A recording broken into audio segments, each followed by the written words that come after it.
سمكة الفراخ في منها 8 انواع في البحر المتوسط من عيلة الروبنز، معروفين باسم الجرنارد. اشهرهم سمكة الفراخ البني وسمكة الفراخ الحمراء. بسم الله والصلاة والسلام على رسول الله. اهلا بيكم في قناة السمك في اسكندرية، معاكم عمرو ابو الوفا. والنهارده ان شاء الله هنتكلم عن سمكة الفراخ الحمراء. سمكة الفراخ اكتر حاجة بتميزها ان في على ظهرها زعنفتين، واحدة على شكل مثلث والثانية بطول الظهر، وراسها وعينيها شبه الفراخ شوية، وعندها جناحين شكلهم جميل جدا، وتحت كل جناح في 3 رجلين. طبعا الوصف اللي انا قلته ده بينطبق على كل انواع سمكة الفراخ، لكن النهارده بتاعت النهارده بالذات اسمها سمكة الفراخ الحمراء عشان طبعا لونها احمر. طيب خلينا نتكلم علميا شوية. هو في كام نوع سمكة فراخ لونهم احمر في البحر المتوسط؟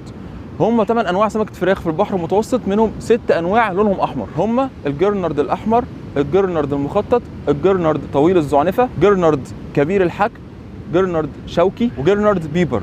طبعا احنا بالنسبه لنا كناس عاديه مش باحثين ولا حاجه، كل دول سمكه فراخ حمراء. لكن لو انت اشتريت سمكه فراخ حمراء وركزت فيها ممكن ما تلاقيهاش كلها نفس الشكل. مثال على كده السمك الفراخ اللي انا شاريه ده، هتلاقي اول سمكه من فوق شكلها مختلف شويه وراسها مختلفه تماما عن السمكتين التانيين. طبعا انا عارف اللي انا بقوله ده صعب، بالذات ان في ناس بتعتبر ان السمك ده مجرد اكل، لكن انا عارف ان متابعينا احنا بالذات بيحبوا السمك بشكل خاص. المهم احنا هنعتمد في مصادرنا البحثيه ان سمكه الفراخ الحمراء هي الجرنارد الاحمر. سمكه الفراخ الحمراء موجوده في شرق المحيط الاطلنطي من فوق، وموجوده في بحر الشمال والبحر الاسود والبحر المتوسط. سمكه الفراخ الحمراء زي ما قلنا قبل كده عندها جناحين كبار و6 رجلين. طب هي بتعمل ايه بالكلام ده كله؟ ولا حاجه، هي سمكه قاعيه بتحب القاعان الرمليه والحصى، وفي القاع تلاقيها ماشيه على رجليها زي الفراخ بالظبط، وتقعد تمشي كده على الرمله وتنبش في الرمله، تلاقي لو حاجه ممكن تاكلها.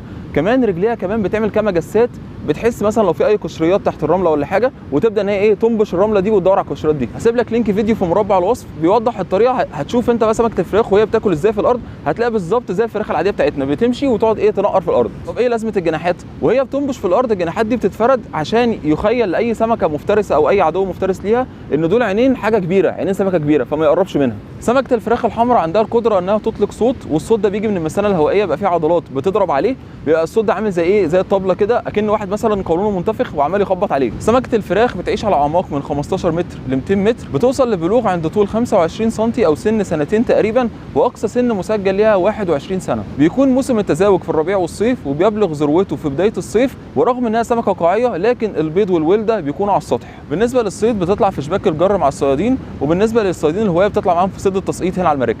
اما في الاكل بتبقى جميله جدا في القليه، لحمها ابيض وكله فصوص، بس هي عايزه حد غاوي تفصيص، لان غالبا في اسكندريه بيبقى حجمها صغير مش كبير. يا رب المحتوى يكون عجبكم، ما تنسوش تشتركوا في القناه وصلوا على النبي صلي.